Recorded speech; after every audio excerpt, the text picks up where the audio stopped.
எனக்கு வாழ்க்கையே வெறுத்து போச்சு சார் அப்படின்னு சொல்லிட்டு ஒருத்தர் வந்தார். வந்து கொஞ்ச நேரம் பேசினதுக்கு அப்புறம் அவர் அப்படி சொல்லியிருந்தா அதில் ஒரு அர்த்தம் இருந்திருக்கும். வர்றதுக்கு முன்னாடியே வாழ்க்கை வெறுத்து போச்சுன்னு சொல்லிட்டு வர்றார். என்ன சார் விஷயம்னு விசாரித்தோம். எங்கள் வீட்டில் தினம் 3 வேளையும் ஒரே மாதிரி சாப்பாடு சார், வித்தியாசமே கிடையாது. இப்படியே 3 மாசமாக சாப்பிட்டுக்கிட்டு இருக்கிறேன். அதை விட பட்டினி கடந்து செத்துடலாம்னு தோணுது அப்படின்னார். ஒரு பெரியவர் சொன்ன தத்துவத்தை சொல்றதுக்கு ஆள் கிடைக்காம தவிச்சுக்கிட்டு இருந்தோம். இப்போ ஒருத்தர் கிடைச்சிட்டார், விட்டுலாமா? உடனே அவரை உட்கார வச்சு சொல்ல ஆரம்பிச்சிட்டோம். அதாவது நாம அனுபவிக்கிற உணர்வுகள்ல களிப்பு, மகிழ்வு, ஆனந்தம், இது 3க்கும் ஒண்ணுக்கு ஒண்ணு வித்தியாசம் உண்டு. மேம்போக்கா பார்க்கறதுக்கு இது 3 ஒண்ணு மாதிரி தோணும். ஆனா அது அப்படி இல்லை. களிப்புங்கிறது உடம்பை பொறுத்தது, மகிழ்வுங்கிறது மனசை பொறுத்தது, ஆனந்தம்ங்கிறது ஆன்மாவை பொறுத்தது. இப்படி இந்த 3 வகையான அந்த சுவைப்புகளின் தன்மையும் வேற வேற. இப்ப முதல்ல களிப்புங்கிறத எடுத்துக்குவோம். நம்ம புலன்களுக்கு களிப்பை தரக்கூடிய பொருள்களுக்கு சில விசேஷ குணம் உண்டு. அது எப்படின்னா, சீக்கிரமே சலிப்பு உண்டு பண்ணும். ஒருத்தர் அந்த பொருளை எடுத்துக்கிட்டா அது இன்னொருத்தருக்கு குறைஞ்சிரும். உணவு, உடை, இதெல்லாம் களிப்பை தரக்கூடிய பொருள்கள். இப்போ உதாரணத்துக்கு, ஒரு சாப்பாட்டு மேசையில் ஒரு பாத்திரத்தில் 10 இட்லி இருக்கு. அதில் ஒரு 2 இட்லியை நம்ம தட்டில் எடுத்து வச்சு சாப்பிட்றோம். நாம் சாப்பிட்ட அந்த இட்லி நிச்சயமாக எதிரில் உட்காந்துருக்கிறவருக்கு இல்லை, அவருக்கு உபயோகப்படாது. நாம் சாப்பிட்ட அதே இட்லியை அவரும் சாப்பிட முடியாது, அவர் வேற தான் எடுத்து வச்சுக்கணும். அது மாதிரி நாம் ஒரு சட்டையை எடுத்து போட்டுக்கிறோம், அதே சட்டையை அதே நேரத்தில் இன்னொருத்தர் போட்டுக்க முடியாது. புலன்களுக்கு களிப்பை தரக்கூடிய இது மாதிரி பொருள்கள்லாம் முதல் தடவை நமக்கு கொடுக்குற களிப்பை 2வது தடவையும் கொடுக்காது. 3வது தடவை இன்னும் குறையும், கடைசியில் வெறுப்பாக மாறிடும். ஒவ்வொன்றா இட்லியை தொடர்ந்து சாப்பிட்றோம்னு வச்சுக்கோங்க, முதல் இட்லி தரக்கூடிய சுவையை 30வது இட்லி தராது. முதல் தடவை புது சட்டையை போட்டுக்கிறப்போ நமக்கு இருக்கிற களிப்பு அதே சட்டையை 100வது தடவையாக போட்டுக்கிறோம்னு வைங்க, அப்போ இருக்குமா? இருக்காது. இதுதான் களிப்பு. அதாவது சீக்கிரமே சலிப்பை தரக்கூடியது. ஒருத்தர் எடுத்துக்கிட்டா இன்னொருத்தருக்கு குறைஞ்சு போகக்கூடியது. ஆனால் மகிழ்ச்சிங்கிறது அப்படி இல்லை. ஒருத்தர் அனுபவிக்கிறதுனால இன்னொருத்தருக்கு குறைஞ்சு போகாது. இப்போ காலையில் சூரியன் உதயம் ஆகிறத பார்த்து சந்தோஷப்படுறோம், அதையே இன்னொருத்தரும் பார்த்து சந்தோஷப்படலாம். ஒரு நல்ல சங்கீதத்தை கேட்குறோம், ஒரு அழகான ஓவியத்தை ரசிக்கிறோம், நீங்கள் ரசிக்கிற அதே நேரத்தில் இன்னொருத்தரும் அதை ரசிக்கலாம். அதனால் அது குறைஞ்சி போகிறதில்ல. இது மகிழ்வு. ஆனால் ஒன்று, ஒரே பாடலை திரும்ப திரும்ப கேட்டுக்கிட்டு இருந்தால் கடைசியில் அலுப்பு தட்டும். அதாவது மகிழ்வுங்கிறது எப்படின்னா, மற்றவங்களோட பகிர்ந்து கொள்றதுனால குறையாது. ஆனால் ஒரே பொருள் மீண்டும் மீண்டும் அனுபவிப்பை தர்றப்போ முதல்ல மகிழ்வு அதிகரித்து அதுக்கப்புறம் அது மங்கி மறைஞ்சு போடும். இதுதான் அந்த மகிழ்வுங்கிறதுக்கு இலக்கணம். சரி, இப்போ 3வதா சுகம் தரக்கூடிய ஆனந்தம்ங்கிறது எப்படின்னா, இது நமக்கு உள்ளே இருந்து சுரக்கிறது. மனசு சலனங்கள்ல இருந்து விடுபடுறப்போ இந்த ஆனந்தம் நமக்கு கிடைக்கும். இது நிலையான சுகம், ஆத்ம சுகம். களிப்பிலிருந்து மகிழ்வுக்கும், மகிழ்விலிருந்து ஆனந்தத்துக்கும் செல்றது தான் மனிதன் நடத்த வேண்டிய முக்கியமான பயணம். இவ்வளவு விஷயத்தையும் கேட்டுட்டு இந்த காலத்து பையன் ஒருத்தன் வந்தான். சார், இப்போ நீங்க ஒரு சாப்பாட்டு மேசையில ஒரு 10 இட்லி வைக்கிறீங்க, என்ன உட்கார வைங்க, எதிரில் இன்னொருத்தனை உட்கார வைங்க. நான் களிப்பு, மகிழ்வுலாம் தாண்டி நேரடியாக ஆனந்தத்துக்கு பயணம் பண்ணி காட்டுறேன் அப்படின்னா. ஒன்றும் புரியல அவன் சொன்னது. அது எப்படி, அப்படி என்ன பண்ணுவ நீ அப்படின்னு சொல்லி கேட்டோம் ஆச்சரியமா. 2 இட்லி சாப்பிட்டா தானே சார் களிப்பு? நான் 10 இட்லியும் மொத்தமாக சாப்பிட்ருவேன், அடுத்தவனுக்கு எதுவும் கிடைக்காது. அவனுக்கு கிடைக்காதபடி நாமே சாப்பிட்டுறோம்ல, அதுதானே நமக்கு ஆனந்தம் அப்படின்னு அதுக்கு ஒரு விளக்கம் சொல்கிறான். ஒரு ஊரில் ஒரு மன்னர் இருந்தார், புத்தி கூர்மை உள்ள ஒரு மன்னர். பொதுவாக மன்னர்களுக்கு சந்தேகம் வந்தால் சபையில் உள்ள சான்றோர்கள்கிட்ட கேட்டு தெரிஞ்சுக்கிறது தானே வழக்கம். ஆனால் இங்கே அப்படி இல்லை. மற்றவங்களுக்கு சந்தேகம் வந்தால் மன்னர்கிட்ட கேட்டு தெரிஞ்சுக்குவாங்க. அது மாதிரி கேட்டு தெரிஞ்சுக்கிறதுக்காக ஒரு பெரியவர் ஒரு நாள் வந்தார். அவர் கையில் 3 பொம்மைகள் வச்சுருந்தார். 3 ஒரே மாதிரி பொம்மைகள், கொஞ்சம் கூட வித்தியாசம் தெரியல. ஏது இந்த பொம்மைன்னு கேட்டார் மன்னர். எனக்கு வேண்டியப்பட்ட ஒருத்தங்கிட்ட இருந்து இதை வாங்கிட்டு வந்திருக்கிறேன், நான் தான் அவன்கிட்ட இந்த பொம்மையை செஞ்சு கொடுக்கும்படியா கேட்டுக்கிட்டேன். அவன் ரொம்ப புத்திசாலி, அவன் தான் இதை செஞ்சு கொடுத்தான். ஆனால் அதில் ஒரு சிக்கல் அப்படின்னார். என்ன பிரச்சனைன்னு கேட்டிருக்காரு இவர். நான் அவன்கிட்ட கேட்டது 3 விதமான பொம்மைகளாக இருக்கணும்னு கேட்டேன். அவன் என்னடான்னா 3 ஒரே மாதிரியாக செஞ்சு கொடுத்துட்டான் அப்படின்னார். அவங்ககிட்டயே கேட்கறது தானே அப்படின்னு இருக்காரு இவர். கேட்டேன், அவன் என்ன சொல்றான்னா, இது மூணும் ஒரே மாதிரி பொம்மை கிடையாது, மூணு விதம், ஒன்றுக்கு ஒன்று வித்தியாசம் இருக்குது. இந்த 3 பொம்மையும் 3 விதமான நண்பர்களுக்கு உதாரணங்கள் அப்படின்னு சொல்கிறான். எனக்கு ஒன்றும் புரியல, அதுதான் உங்ககிட்ட வந்தேன் அப்படின்னார். சரி, அந்த பொம்மைகளை இப்படி கொடுங்க அப்படின்னு வாங்கினார் மன்னர். எடுத்துக்கிட்டு உள்ளே போனார். கொஞ்ச நேரம் கழித்து வெளியில் வந்தார். அதுக்கப்புறம் சொன்னார், இதை பாருப்பா, அவன் சொன்னது சரிதான், 3 விதம் தான். இது இருக்குதே முதல் பொம்மை, இது உத்தமமான நண்பனுக்கு உதாரணம். இந்த 2வது பொம்மை இது மத்தியமமான நண்பனுக்கு உதாரணம். இந்த 3வது பொம்மை இருக்குதே அது மோசமான நண்பனுக்கு உதாரணம். இதை செஞ்சவன் உண்மையிலேயே பெரிய அறிவாளி தான் அப்படின்னாராம். வந்தவருக்கு ஒன்றும் புரியல. பார்த்தா ஒன்றும் வித்தியாசம் தெரியலையே அப்படின்னு அவன் குழம்பி போய் நிற்கிறான். இப்போ அந்த மன்னர் விளக்கம் கொடுக்குறார். அந்த 3 பொம்மையையும் எடுத்து முன்னாடி வச்சார். ஒரு மெல்லிய கம்பியை கையில் எடுத்தார். அந்த முதல் பொம்மை காதில் விட்டார். கொஞ்ச தூரம் உள்ளே போய் அப்படியே நின்றுட்டுது அந்த கம்பி. அப்புறம் 2வது பொம்மை காதில் அந்த கம்பியை விட்டார். அந்த கம்பி என்னாச்சுன்னா அப்படியே அது வாய் வழியாக வெளில வந்தது. 3வது பொம்மை காதில் கம்பியை செலுத்தினார். அது நேராக இன்னொரு காது வழியாக வெளியில் வந்தது. இந்த முதல் வகை இருக்குதே, அது மாதிரியான நண்பர்கள் எப்படி தெரியுமா? நம்ம கஷ்டத்தை அவங்கக்கிட்ட சொன்னால் பேசாமல் கேட்டுக்குவாங்க. வெளியில் அதை யாருக்கிட்டையும் சொல்லிகிட்டு இருக்க மாட்டாங்க. வெளியில் தெரியாமல் நமக்கு உதவி பண்ணுவாங்க. செஞ்சுட்டு அதை நான் தான் செஞ்சேன்னு சொல்லிகிட்டு இருக்க மாட்டாங்க. அதுதான் கம்பி ஒரு காது வழியாக போய் உள்ளே நின்றுட்டுது. 2வது பொம்மையில் கம்பி என்னாச்சு, ஒரு காது வழியாக போய் வாய் வழியாக வெளியில் வருது. இது மாதிரியான நண்பர்கள்கிட்ட நாம் கஷ்டத்தை சொன்னால் அதை அவங்க 4 பேர்கிட்ட போய் சொல்லி நமக்காக உதவி கேட்பாங்க. நமக்குன்னு கேட்டு வாங்கி அதை நம்மகிட்ட கொண்டுகிட்டு கொடுப்பாங்க. இவங்க மத்தியமமான நண்பர்கள். 3வது பொம்மையில் ஒரு காது வழியாக செலுத்துகிற கம்பி இன்னொரு காது வழியாக வெளியில் வந்துடுது. இது மாதிரியான நண்பர்கள்கிட்ட நம்ம கஷ்டத்தை சொன்னால் அவங்க காது கொடுத்து கேட்கறது மாதிரி நடிப்பாங்க. அப்படியே இன்னொரு காது வழியாக அதை வெளில விட்டுருவாங்க. அதை பற்றி கவலைப்பட மாட்டாங்க. இதுதான் இந்த பொம்மைகளுக்குள்ளே இருக்கிற வித்தியாசம் அப்படின்னு விளக்கம் கொடுத்தாராம் மன்னர். படிக்கிற பிள்ளைங்கள்லேயே இது மாதிரி 3 வகை உண்டு. சில பேர் காதால் வாங்கி மனசில் வச்சுக்குவான். சில பேர் காதால் வாங்கி பேனாவால் எழுதி விடுவான். சில பேர் ஒரு காதால் வாங்கி இன்னொரு காதால் வெளியில் விட்டுருவான். ஒரு பையன் வகுப்பில் ஆசிரியர் பாடம் நடத்தும் பொழுது தலையை வேகமாக ஆட்டி ஆட்டி கேட்பானா, ஏன்டா இப்படி தலையை இப்படி ஆட்டுற அப்படின்னு கேட்டிருக்கான் பக்கத்தில் இருந்தவன். தலையை ஆட்டினா தாண்டா ஒரு காது வழியாக உள்ளே போகிறது இன்னொரு காது வழியாக வெளியில் வேகமாக வெளில போகும் அப்படின்னானா அந்த பையன்.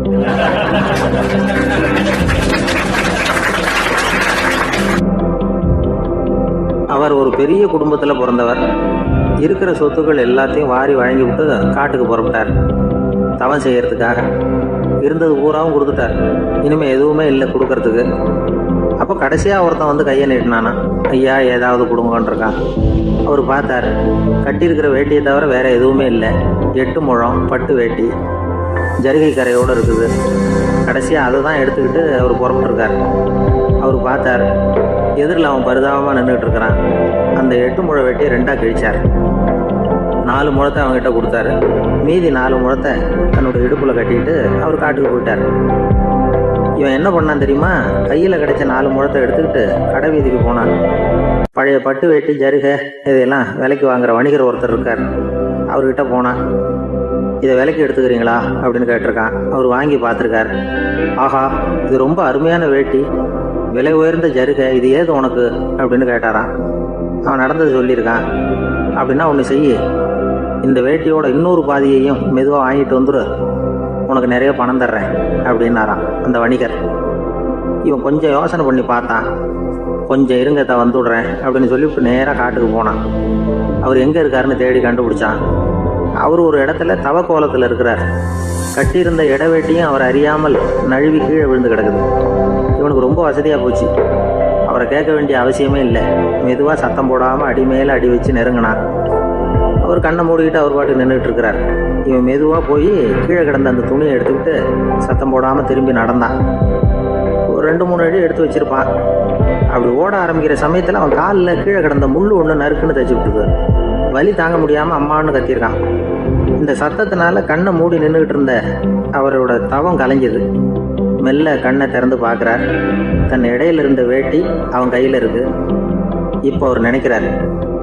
என்ன நினைக்கிறாருன்னா, இந்த வேட்டி மீது நான் வைத்த ஆசை அல்லவா அவனை திருடனாக ஆக்கி விட்டது அப்படின்னு நினைச்சாராம். இந்த வேட்டி மேலே நாம் வச்ச ஆசை அவனை திருடும்படி ஆக்கிவிட்டதே அப்படின்னு நினைச்சாராம். இது எப்பேற்பட்ட மனநிலை அப்படிங்கிறத கொஞ்சம் யோசனை பண்ணி பாருங்க. தான் ஒரு பொருள் மேலே வச்ச பற்று இன்னொரு மனிதன் திருடனாக ஆகிறதுக்கு காரணமாயிட்டுதேன்னு நினைக்கிறார். அப்படி நினைச்ச அந்த பெரியவர் யார் தெரியுமா? அவர் தான் மகாவீரர். இழந்துட்டேங்கிறியே, நீ என்னத்தை கொண்டுகிட்டு வந்த எங்க இழந்துடுறதுக்கு? நீ என்னத்தை உண்டாக்குன இது அழிஞ்சுட்டுதுன்னு சொல்றதுக்கு? இதுதான் அவருடைய சிந்தனை. இன்றைக்கு நம்ம சிந்தனையெல்லாம். ஆந்திர நாட்டில் ஒரு அரசர் இருந்தார். அந்த அரசர்கிட்ட ஒரு அமைச்சர் இருந்தார். அந்த அமைச்சர் பேரு ராயண பாஸ்கர். அவர் ஒரு பெரிய அறிவாளி. அது மட்டும் இல்ல, மிகச்சிறந்த கொடையாளி. யார் எது கேட்டாலும் இல்லைன்னு சொல்ல மாட்டாராம். அதன் காரணமாகவே அவர்கிட்ட இருந்த செல்வம் நாளுக்கு நாள் குறைஞ்சிக்கிட்டே வந்துட்டு தான். கடைசியில் குடும்பத்துக்குன்னு எதுவும் வைக்காமலே அவர் போய் சேர்ந்துட்டார். மகனும் இறந்துட்டார். அந்த குடும்பத்தில் மிஞ்சி இருந்தது அவருடைய மருமகள், ஒரு பேரன், அவ்வளவுதான். இருந்த ஒரே சொத்து பழுதடைஞ்ச ஒரு வீடு. அந்த அம்மா மற்ற வீடுகளில் வேலை செஞ்சு தன்னுடைய பிள்ளைய படிக்க வச்சுக்கிட்டு வராங்க. அந்த புள்ள ஒரு பெரிய வள்ளலுடைய பேரன்கிறது அந்த பள்ளி வாத்தியார்களுக்கும் தெரியும். அதனால அவங்களும் இவங்கிட்ட கொஞ்சம் அன்பாகவும் அக்கறையாகவும் பழகி பாடம் சொல்லி கொடுத்துக்கிட்டு இருக்கிறாங்க. ஒரு நாள் ஒரு புகழ்பெற்ற கவிஞர் ஒருத்தர் அந்த பள்ளிக்கூடத்துக்கு வந்திருக்கிறார். ஆசிரியர்கள் கிட்ட பேசிக்கிட்டு இருந்தப்ப ஒரு செய்தியை சொன்னாராம். ராயண பாஸ்கருங்கிற வள்ளல் எனக்கு நிறைய உதவிகள் செஞ்சிருக்கார், என்னை பாராட்டி பரிசுகள்லாம் கொடுத்துருக்கிறார். அந்த வள்ளல் வாழ்ந்த கிராமத்தை பார்க்கணுங்கிறதுக்காக தான் இப்போ இங்கே வந்திருக்கிறேன் அப்படின்னாராம். ஆசிரியர் உடனே இந்த பையனை கூப்பிட்டு, இதை பாருங்க, இவன் யார் தெரியுமா? நீங்க குறிப்பிடுகிற அந்த வள்ளலின் பேரன் அப்படின்னு அறிமுகப்படுத்தினாராம். கவிஞரின் கண்கள்ல ஆனந்த கண்ணீர். அந்த பரவச நிலையிலேயே அந்த வள்ளலை பற்றி கவி பாட ஆரம்பிச்சுட்டாராம். இந்த சின்ன பையன் அதை கேட்டிருக்கிறான். உடனே என்ன பண்ணான் தெரியுமோ? தன் கையில் அணிஞ்சிருந்த ஒரு பொன் வளையல கழட்டி அந்த கவிஞருக்கு பரிசா கொடுத்துட்டானோ. எல்லாருக்கும் ஆச்சரியம். தாத்தா இருக்கும் நிலையில கொடுத்தார், பேரன் இல்லாத நிலையிலையும் கொடுக்குறான். பையனை எல்லாரும் பாராட்டினாங்களாம். இருந்தாலும் அவனுக்குள்ள ஒரு பயம் எதுவும் ஆரம்பமாச்சு. பள்ளிக்கூடம் விட்டு வீட்டுக்கு வரும்பொழுது அந்த பயம் இன்னும் அதிகமாயிட்டுது. அம்மா என்ன சொல்லுவாங்களோ தெரியலையே, ஏதோ திடீர்னு தோணிச்சு வளையல கழட்டி கொடுக்கணும்னு கொடுத்துட்டோம். குடும்பம் இருக்கிற நிலையில இப்படி நான் செஞ்சது தப்பா? வீட்டு செலவுக்கே அம்மா எவ்வளவு கஷ்டப்படுறாங்க, வீட்டுக்கு போனதும் என்ன நடக்குமோ தெரியலையே அப்படின்னு நினைச்சு பயந்துக்கிட்டே அவன் வீட்டுக்குள்ள அடி எடுத்து வைக்கிறான். அம்மா கூப்பிட்டு சாப்பாடு போட்டாங்க. அவங்க கண்ணில் படக்கூடாதுங்கிறதுக்காக ஒரு கையை பின்னாடி மறைச்சிக்கிட்டே இருந்தான். அம்மா இதை கவனிச்சுட்டாங்க. ஏய், உன் கையை ஏன் அப்படி வச்சிருக்கிற? உன் கைக்கு என்னாச்சு? ஏதாவது அடிபட்டு போச்சா அப்படின்னு கேட்டுக்கிட்டே கையை எடுத்து பார்க்குறாங்க. வளையல காணலை. வளையல் எங்க அப்படின்னு கேட்குறாங்க. இவன் தயங்கிக்கிட்டே நடந்ததை சொல்கிறான். அது கேட்டதும் அந்த அம்மாவோட முகம் கோபத்தால் சவுந்து போச்சான். முட்டாளே, என்ன காரியம் பண்ண அப்படின்னு கன்னத்தில் அரைஞ்சிட்டாங்களாம். அம்மா, என்னை அடிக்காத, ஏதோ தெரியாமல் தப்பு பண்ணிட்டேன் அப்படின்னு இருக்கான். மகனே, வளையல கொடுத்ததுக்காக நான் உன்னை அடிக்கல அப்படிங்க, பின்ன எதுக்கு அடிச்சேன்னு கேட்டிருக்கான். உன் பாட்டனார் ஒரு பெரிய வள்ளல். அவர் எதையும் பாதி வேலையா செய்யறதில்ல. அவருடைய பேரன் நீ அரைகுறை வேலை செஞ்சுட்டு வந்திருக்கிற அப்படின்னாங்களாம். என்னம்மா சொல்றேன் இருக்கான். நீ ஒரே ஒரு வளையல மட்டும்தானே கழட்டி கொடுத்துருக்குற. கொடுக்கறதா இருந்தா ரெண்டையும் சேர்த்துல கொடுத்துருக்கணும். அதுதானே உங்க தாத்தாவுக்கு பெருமை அப்படின்னாங்களாம். அம்மா, தெரியாம இப்படி செஞ்சுட்டேன், உங்ககிட்டையும் அரை வாங்கிட்டேன் அப்படி இப்படின்னு அவன் சொல்லியிருக்கிறான். இப்போ அம்மா கொஞ்சம் இருங்க, அந்த கவிஞர் இன்னைக்கு நம்ம ஊர்ல தான் தங்கியிருப்பார். நாளைக்கு காலையில தான் அவர் எங்க இருக்காருன்னு விசாரிச்சு இன்னொரு வளையலையும் கொடுத்துட்றேன் அப்படின்னு இருக்கான். மகனே, நல்ல செயல்களை எல்லாம் நாளைக்குன்னு ஒத்தி போடாத. நாளைக்கு என்ன நடக்குங்கிறது யாருக்கு தெரியும்? இப்பவே போ, எங்க இருக்காருன்னு பாரு அப்படின்னு இருக்காங்க. மகன் புறப்பட்டான். பள்ளி ஆசிரியர்கிட்ட போய் கேட்டானா அந்த கவிஞர் எங்க இருக்காருன்னு. அவர் சொன்னாராம். உடனே போய் அவர் இருக்கிற இடத்துல கதவை தட்டியிருக்கான். ராத்திரி நேரத்தில் இவனை கண்டதும் அவருக்கு ரொம்ப ஆச்சரியம். இவன் இன்னொரு கை வளையலையும் எடுத்து நீட்டியிருக்கான். அவர் திகைச்சு போய் நிற்கிறார். அவரால் என்ன பண்றதுன்னே தெரியல. ஆனந்த கண்ணீர். இது பெரியவர்கள் கூற கேட்ட ஒரு வரலாறு. இன்னைக்கு இப்படிப்பட்டவங்களை பார்க்க முடியுமா? வறுமை வள்ளல் தன்மையை ஒன்று செய்து விடாதுங்கிறதுக்கு இது ஒரு உதாரணம். ஒருத்தன் இன்னொருத்தனை பார்த்து கேட்டானா, எங்க தாத்தா உங்க தாத்தாவுக்கு 100 ரூபா கடன் கொடுத்துருக்கிறார், அதை எப்போ திருப்பி கொடுக்க போறேன்னு. கவலைப்படாத, எங்க பேரன் அதை உங்க பேரன்ட்ட திருப்பி கொடுத்துருவான் அப்படின்னு நானா அவன்.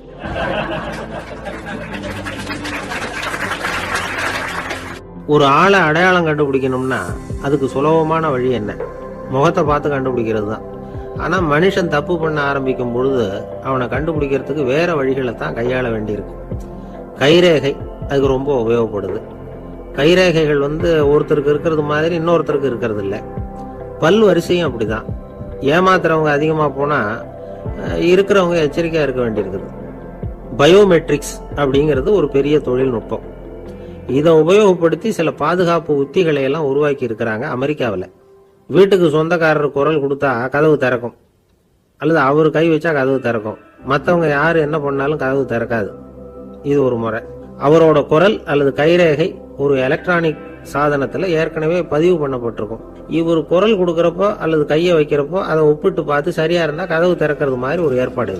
இதே மாதிரி ஒருத்தரோட விழித்திரையில உள்ள இரத்த குழாய் அமைப்பு பாருங்க, அது கூட ஒருத்தருக்கு இருக்கிறது மாதிரி இன்னொருத்தருக்கு இருக்கிறது இல்லை.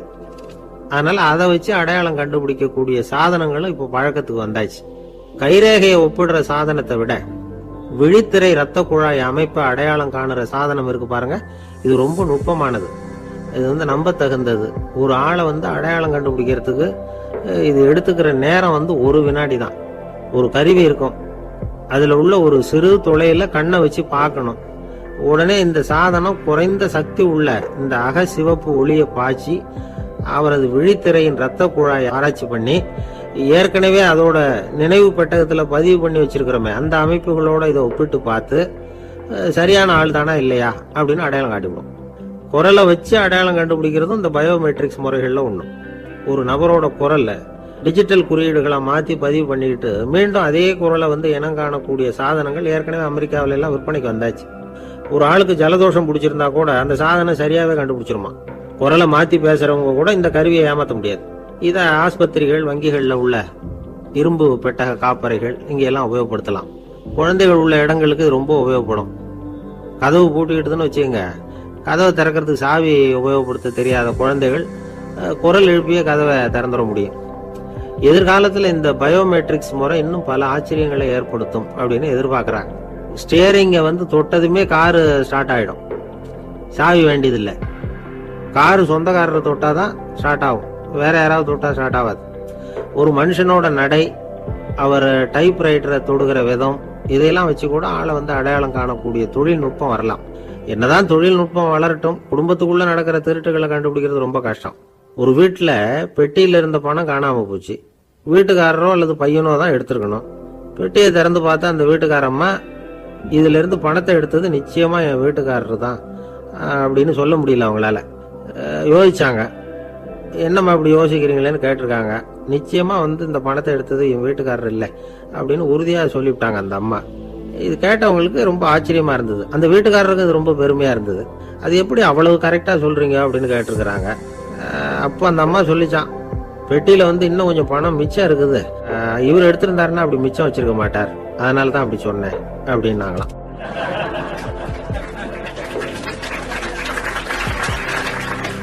ஒரு ஊர்ல ஒரு ஆள் இருந்தான். நிறைய பணம் சேர்த்தான். அவனுக்கு சம்பாதிக்க தெரியுமே தவிர செலவு பண்ண தெரியாது. மகா கஞ்சன். காசை கையில எடுக்கவே மாட்டான். எடுத்தா செலவு செய்ய வேண்டியிருக்குமே, அதனால இப்படியே அவன் காலத்தை ஓட்டி விட்டான். வயசாயிட்டுது. அவனுடைய மனைவி ஒரு நாள் கேட்டாங்க, இவ்வளவு நாளா நீங்க என்ன எங்கேயுமே அழைச்சிட்டு போனதில்லை, இப்போவாவது அழைச்சிட்டு போகக்கூடாதா அப்படின்னாங்க. எங்க போகணும் சொல்லுன்னா. காசிக்கு போகணும், கங்கையில குளிக்கணும்னாங்க. இவன் பார்த்தான், இதுக்கு ஏன் அவ்வளவு தூரம் செலவு பண்ணிட்டு போகணும், நம்ம ஊர் ஆத்துலயே குளிக்கலாமே, இதுவும் புண்ணிய நதி தான், இங்க குளிச்சா அங்க குளிச்ச பலன் கிடைச்சிரும் அப்படின்னா. சரின்னு 2 பேரும் ஆத்தங்கரைக்கு போனாங்க.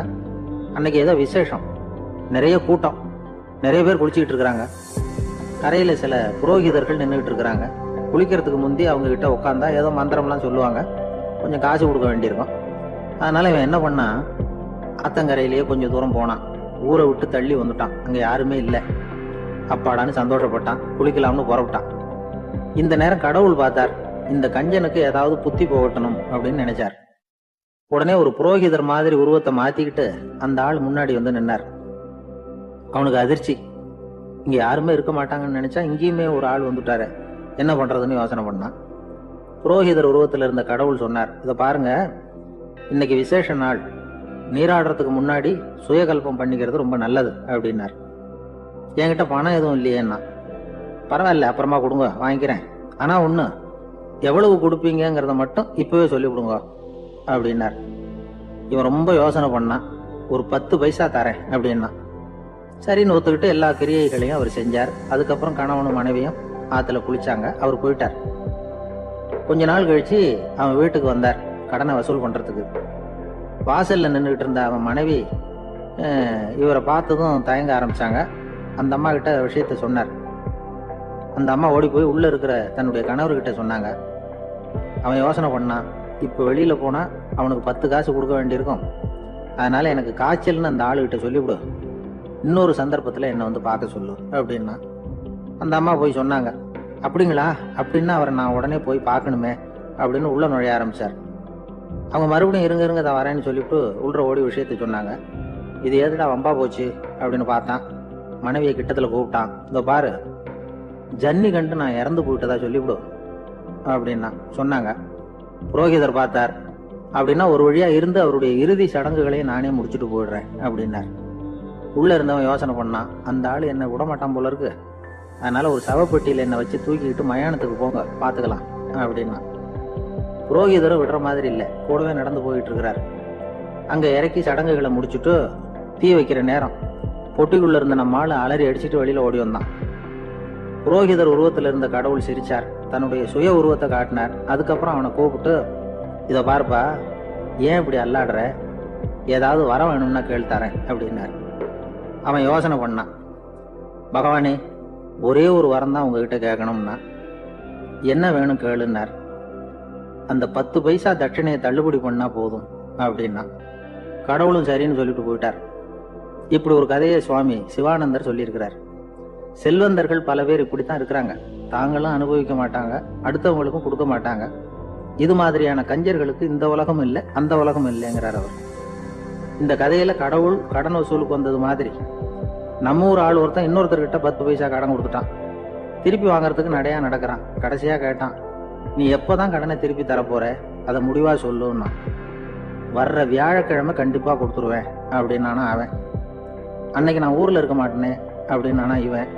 அதனால என்ன, நானும் தான் அன்னைக்கு ஊர்ல இருக்க மாட்டேன். ஒரு ஊர்ல ஒரு மன்னர் இருந்தார்.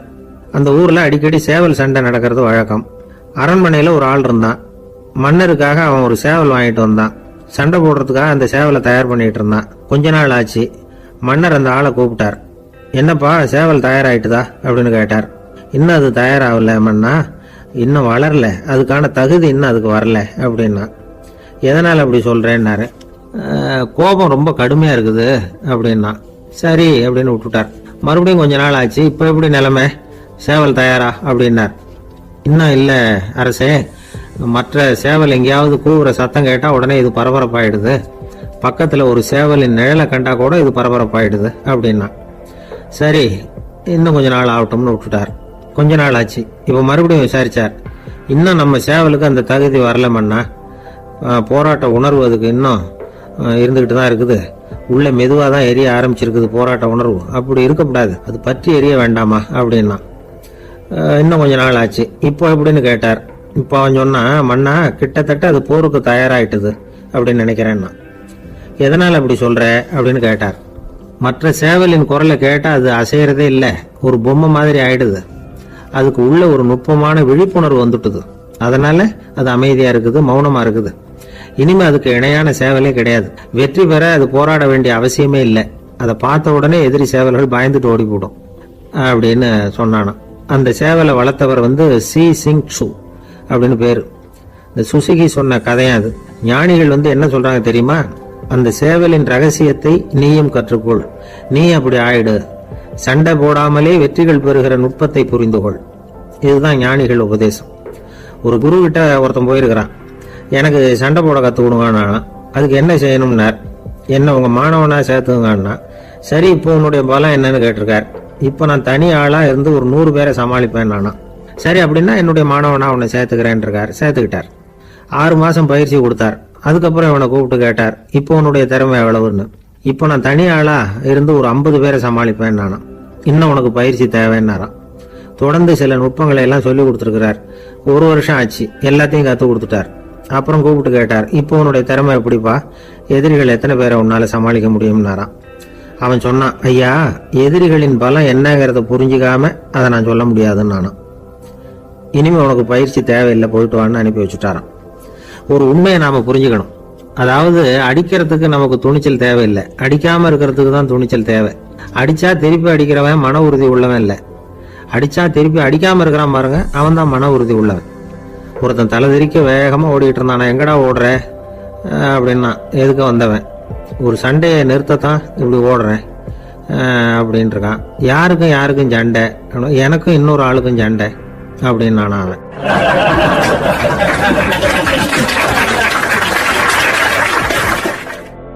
ஒரு ஊர்ல ஒரு மன்னர் இருந்தார். அழகான அரண்மனையில் அவர் இருந்தார். அந்த அரண்மனையை விட அழகா ஒரு மாளிகையை அந்த ஊர்லயே வேற ஒருத்தன் கட்டியிருந்தான். அப்படி கட்டி முடிச்சதுல அவனுக்கு ரொம்ப பெருமை. எத்தனையோ செல்வந்தர்கள்லாம் வந்து பார்த்துட்டு, இந்த மாளிகையை விலைக்கு கொடுத்துடுறியா, எவ்வளவு விலை சொன்னாலும் சரி நாங்கள் வாங்கிக்கிறதுக்கு தயாரா இருக்கோம் அப்படின்னு சொல்லி கேட்டு பார்த்துட்டாங்க. நான் இதை விற்கிறதுக்கு தயாரா இல்லை அப்படின்னு சொல்லிவிட்டான். அவ்வளவு சிறப்பா கலை அம்சத்தோடு அதை கட்டி முடிச்சிருக்கிறான். அதுவே ஒரு பெரிய அரண்மனை மாதிரி இருந்ததுன்னா பார்த்துங்களேன். சுற்றிலும் அழகான பூந்தோட்டம். ஒரு நாள் அவன் எங்கேயோ வெளியூர் போயிட்டு திரும்பி வந்துகிட்டு இருக்கிறான். அப்போ அந்த மாளிகை தீப்பெட்டி எரிஞ்சிட்டு இருக்கு. பதறி போட்டான். விலைக்கு கேட்டவங்க யாராவது இதை செஞ்சிருக்கணும், இல்லைன்னா மன்னரே செய்த சதியே என்னவோ, இப்படிலாம் அவனுக்கு சந்தேகம். ஒரு மூலையில் உட்காந்து அழ ஆரம்பிச்சுட்டான். அந்த சமயத்தில் அவனுடைய மகன் அங்கே ஓடி வந்தான். அப்பா அழாதீங்க, இதை நான் நேற்று ராத்திரியே நம்ம ஊர் மன்னருக்கு வித்துட்டேன். இதை கட்டி முடிக்க நமக்கு எவ்வளவு செலவாச்சோ அதை போல 3 மடங்கு விலைக்கு வித்துட்டேன். கவலைப்படாதீங்க, இதை விட அழகான மாளிகையை நாம புதுசா கட்டிக்கலாம்னா. இதை கேட்டதும் அழுதுகிட்டு இருந்தவன் அழுகையை நிறுத்தினான். சிரிக்க ஆரம்பிச்சுட்டான். இதே இடத்த நான் வந்து மன்னர்கிட்ட இருந்து விலைக்கு வாங்குவேன், இதை விட அழகான மாளிகையை கட்டுவேன் அப்படின்னு சுத்தி நின்று எல்லார்கிட்டையும் சொல்லிக்கிட்டு இருந்தான். இந்த சமயத்துல அவனோட இளைய மகன் ஓடி வந்தான். அப்பா, அண்ணன் சொன்னதெல்லாம் சரிதான், மன்னர்கிட்ட விலை பேசினதெல்லாம் உண்மைதான், ஆனா வித்தது பேச்சு அளவுல தான். இனிமேதான் பத்திரம் வாங்கணும், எழுதணும், நீங்க கையெழுத்து போடணும், பதிவு பண்ணணும், மன்னர்கிட்ட பணம் வாங்கணும். அதுக்காகத்தான் உங்களை எதிர்பார்த்துக்கிட்டு இருந்தோம். அதுக்குள்ள இப்படி ஆயிட்டுதுன்னா. இப்ப சிரிச்சுக்கிட்டு இருந்தவன் சிரிப்பை நிறுத்தினான். மறுபடியும் குழந்தை மாதிரி அழ ஆரம்பிச்சுட்டான். இது ஒரு சம்பவம். இதுல இருந்து என்ன தெரியுது? அந்த அழகான மாளிகை தன்னுடையது அப்படின்னு நினைக்கும் பொழுது அவனுக்கு அழுகை வந்தது. அது தன்னுடையது இல்லை அப்படின்னு நினைக்கிற போது சிரிப்பு வந்தது. மறுபடியும் அது தன்னுடையதுதான் அப்படிங்கிற உணர்வு வரும்பொழுது அழுகை. எது எதிலிருந்து நீ நீங்கி இருக்கிறாயோ அது அதிலிருந்து உனக்கு துன்பம் இல்லை அப்படிங்கிறார் திருவள்ளுவர். இந்த உடம்பு என்னுடையதில்லை அப்படிங்கிற உணர்வு வந்துட்டா அது ஒரு பெரிய நிலை. அந்த நிலை வந்து வரணும். எல்லாத்தையும் பயன்படுத்திக்கலாம், ஆனா பற்றுல விழுந்துடக்கூடாது. உலகத்தில் இருங்கள், ஆனால் உலகத்தவராக இருக்காதீர்கள். உலகிற்குள் இருங்கள், உலகம் உங்களுக்குள் வந்துவிட அனுமதிக்காதீர்கள். விலகி இருங்கள், விழித்திருங்கள், மௌனமாய் பார்த்திருங்கள் அப்படிங்கிறது சான்றோர் கருத்து. செய்ய வேண்டிய கடமையிலிருந்து விலகி இருக்கிறவர்கள் நம்ம கிட்ட நிறைய பேர் உண்டு. அப்படிப்பட்ட ஒருத்தர் டாக்டர் கிட்ட போனார். டாக்டர், நான் ஒரு கவர்மெண்ட் ஆபீஸ்ல வேலை பார்க்குறேன், எனக்கு ஒரே அசதியா இருக்கு, என்னை சோதிச்சு பாருங்க, ஆலோசனை சொல்லுங்க ஏதாவதுன்னார். டாக்டர் அவரை பரிசோதனை பண்ணி பார்த்துட்டு சொன்னார், இதோ பாரு, உனக்கு இப்போ தேவைப்படுறது முழு ஓய்வு. நீ எவ்வளவு சீக்கிரமா ஆபீஸுக்கு போறியோ அவ்வளவுக்கு உனக்கு நல்லது அப்படின்னாராம்.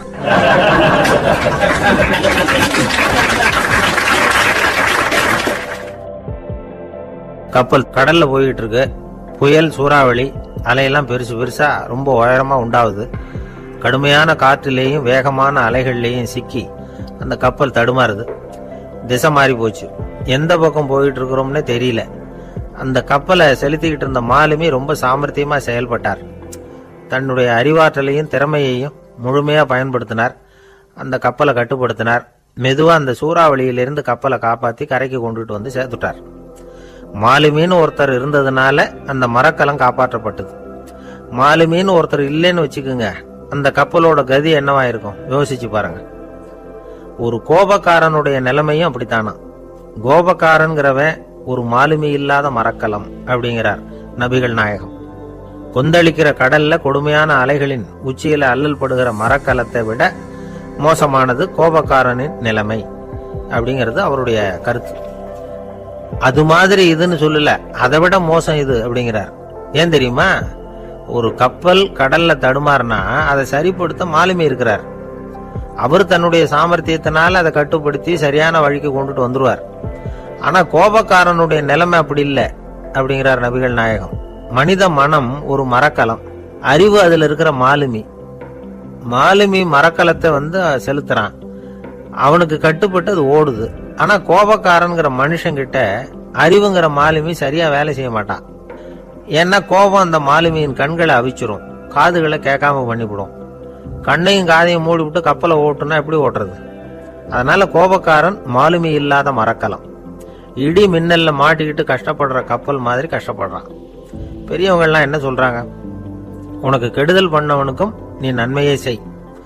எவருடைய விருப்பு வெறுப்பையும் பொருட்படுத்தாதே. பரம எதிரிக்கும் நீ நன்மை செய்ய ஆரம்பிச்சா உன்னுடைய தூய நிலையை பார்த்துட்டு அவனும் உனக்கு நெருக்கமான நண்பனா ஆயிடுவான் இதுதான் பெரியவங்க நமக்கு சொல்லி இருக்கிறது.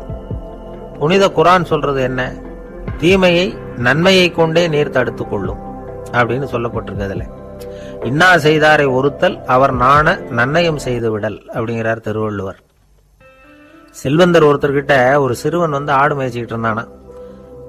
பெரியவர் அவனை கூப்பிட்டு, நீ நேரா போய் ஒரு ஆட்டுல உள்ள ரொம்ப நல்ல பகுதி எதுவோ அதை எடுத்துட்டு வா அப்படின்னாராம். இவன் போனான். ஒரு ஆட்டு உடம்புல இருந்த நாக்கு, இருதயம், இது ரெண்டையும் எடுத்துட்டு வந்து கொடுத்தானா. பெரியவர் வாங்கி பார்த்தார். அதுக்கப்புறம் இப்ப நீ போய் இன்னொரு ஆட்டுல இருக்கிற ரொம்ப கெட்ட பகுதி எதுவோ அதை எடுத்துட்டு வா அப்படின்னாராம்.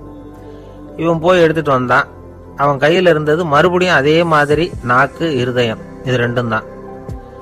என்னது இப்பவும் அதையே கொண்டுட்டு வந்திருக்கிற அப்படின்னாராம் பெரியவர். இவன் சொன்னானா, ஒரு உடம்புல உள்ள ரொம்ப நல்ல பொருளும் இதுதான், ரொம்ப கெட்ட பொருளும் இதுதான் அப்படின்னு. இளம் வயசுல இப்படி பதில் சொன்னவர் தான் பேரறிஞர் லுக்மானுல் ஹக்கீம் அவர்கள். கோபப்படாம இருந்தா இது ரெண்டும் நல்லா வேலை செய்யும், கோபப்பட்டா இது ரெண்டும் மோசமா வேலை செய்யும்.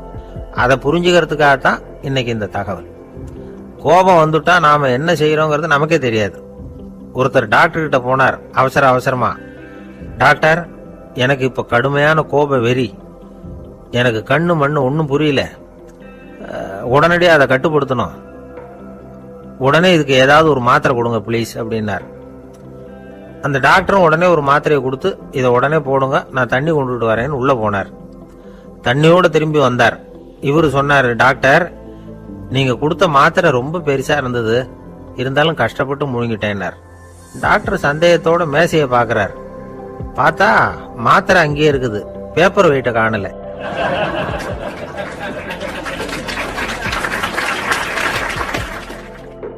ஒரு சின்ன பையன் வந்தான். அவனை பார்த்து ஒரு கேள்வி கேட்டோம். ஏன்ப்பா உங்க வீட்டுல அம்மா புத்திசாலியா அப்பா புத்திசாலியா அப்படின்னு. அவன் அலட்சியமா நம்மளை பார்த்து சிரிக்கிறான். என்ன சார் இது, இந்த காலத்துல இது கூட தெரியாம இருக்கிறீங்களே அப்படிங்கிறான். ஒரு சின்ன பையன் நம்மளை பார்த்து இப்படி கேட்டு விட்டானே அப்படின்னு நினைக்கிறப்போ நமக்கு ஒரு மாதிரி ஆயிடும். அதுக்கப்புறம் தான் இந்த தாத்தா பாட்டி எல்லாம் சொல்ற ஒரு கதை ஞாபகத்துக்கு வந்தது. அது என்ன கதை தெரியுமா? ஒரு ஊர்ல ஒரு அம்மாவும் பிள்ளையும் இருந்தாங்களாம். அந்த மகனுக்கு திடீர்னு தேசாந்திரம் போய் வரணும்னு ஆசை வந்துட்டுது. ஊரா போய் சுத்தி பார்க்கணுங்கிற ஆசை. அந்த அம்மாவுக்கு இது பிடிக்கல. மகனை பிரிஞ்சு இருக்கிறதுக்கு அவங்க மனசு இடம் கொடுக்கல. வேணாப்பான்னு சொல்லி பார்த்தாங்க, அவன் கேட்கல. திடீர்னு புறப்படவும் செஞ்சுட்டான். சரி, இனிமே அவனை தடுக்க முடியாதுன்னு முடிவு பண்ணிட்டாங்க அந்த அம்மா. இருந்தாலும் புத்திசாலித்தனமா ஒரு யோசனை பண்ணாங்க. மகனை கிட்டத்துல கூப்பிட்டாங்க. அவங்ககிட்ட சொன்னாங்க, இதை பாருப்பா, நீ தேசாந்திரம் போறதுன்னு தீர்மானம் பண்ணிவிட்ட, அதை நான் தடுக்கல, போயிட்டு வந்துடும். ஆனா போறதுக்கு முன்னாடி எனக்கு ஒரு வாக்குறுதி கொடுத்துட்டு போ அப்படின்னாங்க. போறப்போ ராத்திரியா இருந்தாலும் பகலா இருந்தாலும் சரி, புளிய மரத்து நிழல்ல தான் தங்கணும். திரும்பி வர்றப்போ இரவும் பகலும் நீ வேப்ப மரத்து நிழல்லே தங்கணும் அப்படின்னாங்க. சரி, அப்படியே செய்யறேன்னு சொல்லி வாக்குறுதி கொடுத்தான் பையன். புறப்பட்டு போனான். போற வழியில புளிய மரத்து நிழல்லையே தங்கினான், தூங்கினான். அப்படி போயிட்டே இருந்தான். 7வது நாள் அவன் உடம்பு சுகம் இல்லாம போயிட்டுது. ரொம்பவும் பலவீனம் ஆயிட்டான். இனிமே நடக்க முடியாதுங்கிற நிலைமை வந்துட்டுது. யோசிச்சு பார்த்தான். சரி, இதுக்கு மேல போக வேண்டாம் அப்படின்னு முடிவு பண்ணிட்டு திரும்பி வர ஆரம்பிச்சுட்டான். திரும்பி வர்றப்போ வழியில வேப்ப மரத்து நிழல்லையே தங்கி வந்தான். நாளுக்கு நாள் உடம்பு சரியா வந்துட்டுது. 7வது நாள் வீட்டுக்கு சேர்றான். உடம்பு பழையபடியே கலகலப்பாயிட்டுது. பூரண சுகம். தேசாந்திரம் போன பையன் திரும்பி வந்துட்டானே அப்படின்னு அந்த அம்மா ஆச்சரியப்படல. ஏன்னா அவங்களுக்கு தெரியும் இப்படி ஆகும்னு. பையன் சீக்கிரமா திரும்பி வரணுங்கிறதுக்காக தான் அவங்க அந்த யோசனையை சொன்னாங்க. என்ன விஷயம்ங்கிறதையும் அவங்களே சொன்னாங்க. மகனே, புளிய மரத்து நிழல் உடம்புக்கு உஷ்ணத்தை கொடுக்கும், சீக்க உண்டாக்கும். அதனால நீ தொடர்ந்து புளிய மரத்து நிழல்ல தங்கினாவே நோய்க்கு ஆளாயிட்ட. அதனால பயணத்தை முடிச்சுக்கிட்டு திரும்பி வரணுங்கிற முடிவுக்கு வந்துட்ட. திரும்பி வர்றப்போ நீ தங்கினது வேப்ப மரத்து நிழல், அது உடம்புக்கு குளிர்ச்சியை தரக்கூடியது, நோயை தீர்க்கக்கூடியது. அதனால சுகமா வீட்டுக்கு சேர்ந்துட்ட. உன்னோட தேசாந்திர பயணத்தை தடுக்கிறதுக்காக தான் இப்படி பண்ணனேன் அப்படின்னாங்களாம் அந்த அம்மா. பாத்தீங்களா அம்மாவோட புத்திசாலித்தனத்தை? அப்பா இருந்தா இப்படியா பண்ணுவார்? ஒரு அப்பா பையன் கிட்ட 10 ரூபா கொடுத்து, இதை எடுத்துக்கிட்டு அடுத்த ஊருக்கு போய் அங்க இருக்கிற மாமா கிட்ட இதை கொடுத்துட்டு வாடா, வழியில எங்கேயாவது மரத்தடியில படுத்து தூங்கி விடாத அப்படின்னு எச்சரிக்கை பண்ணி அனுப்புனாராம். பையனுக்கு எச்சரிக்கையா வாழறது எப்படிங்கிறத கத்து கொடுக்கறதுக்காக இப்படி பண்ணார். அவன் பணத்தை வாங்கிட்டு போனான். அப்பா சொன்னதை மறந்துட்டு ஒரு மரத்தடியில் படுத்து தூங்கிட்டான். அவனுக்கு தெரியாம அவன் பின்னாடியே போன அப்பா அவன் கையில இருந்த அந்த 10 ரூபாய் நைஸா எடுத்துட்டு வந்துட்டார். அவன் பையில தானே வச்சிருந்தான், அது தெரியாம எடுத்துட்டு வந்துட்டார். அவன் தூங்கிட்டு இருக்கான். எடுத்துட்டு ஒரு மறுபடியும் வீட்டுக்கு வந்துட்டார். பையன் முழிச்சுக்கிட்டு பைய தடவி பார்க்கறான், பணத்தை காணும். அழுதுகிட்ட திரும்பி வந்தான். அப்பா கிட்ட விஷயத்த சொன்னான். அப்பா சிரிச்சுக்கிட்டே சொன்னார், அதுக்குதான்ப்பா ஆரம்பத்திலேயே எச்சரிக்கை பண்ணினேன், இனிமேலாவது நீ ஜாக்கிரதையா இருக்கணும் அப்படிங்கிறதுக்காக தான் இப்படி பண்ணினேன்.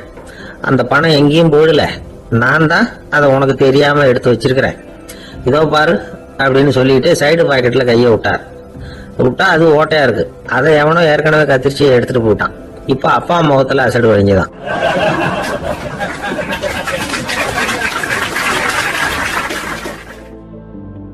கங்கை கரை தோட்டம் பக்கத்துல ஒரு ஆசிரமம், அங்க ஒரு பெரியவர் தங்கி இருக்கிறார். அவர் தான் ராமகிருஷ்ண பரமஹம்சர். அந்த ஆசிரமம் இருந்த இடம் கரக்பூர். வங்காளத்துல பொதுவா எல்லாரும் மீன் சாப்பிடுறது உண்டு. கங்கையில குளிச்சுட்டு கையில ஒரு மீனோட வர்றது வழக்கம். இவர் இருக்கிற இடத்துக்கு கங்கையில படகு வழியா வரணும். அப்படிதான் எல்லாரும் வருவாங்க. வர்றவங்களை ஒண்ணு கூட்டி ஆன்மீக விஷயங்களை பத்தி பேசிக்கிட்டு இருப்பார். ஒவ்வொரு நாள் ஒவ்வொருத்தர் நகரத்துக்கு போகணும். வரும்பொழுது மீன் கொண்டுகிட்டு வரணும். அதுக்கு ஒரு அட்டவணையே உண்டு ஆசிரமத்துல.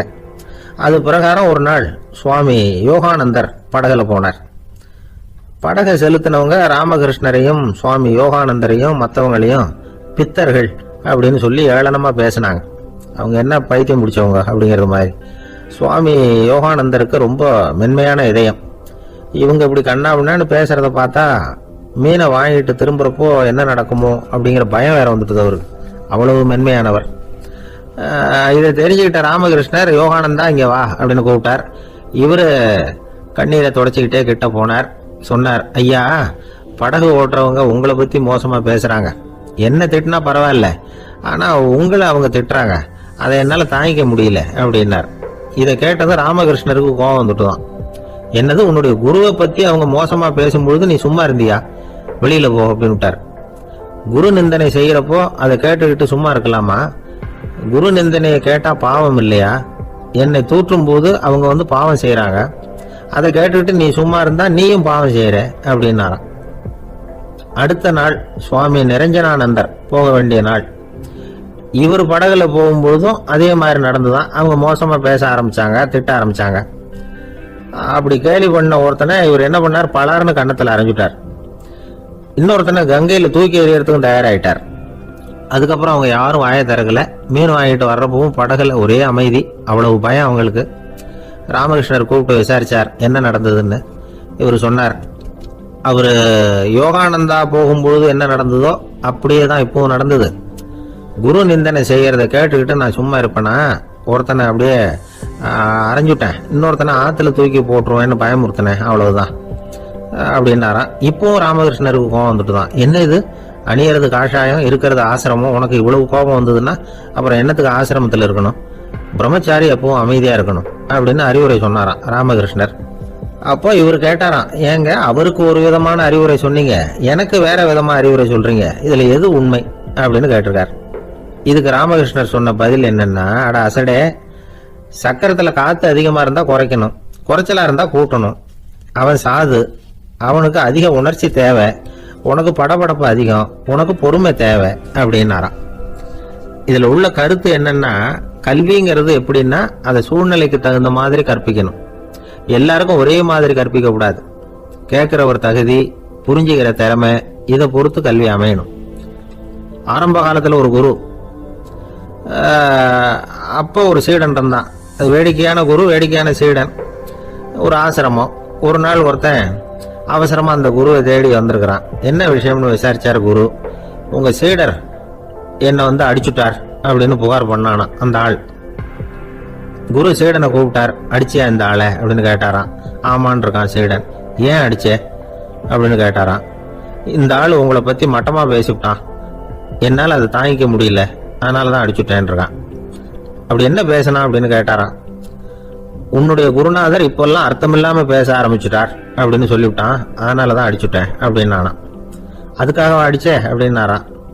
நான் அதுக்காக அடிக்கல குருவே, இப்பெல்லாம் நீங்க அர்த்தம் இல்லாம பேசுறதாக அவன் சொல்றான், அப்படின்னா இதுவரைக்கும் நீங்க அர்த்தத்தோட பேசினதாகத்தானே அர்த்தம், அது தப்பு தானே அதனாலதான் அடிச்சேன் அப்படின்னு நானும்.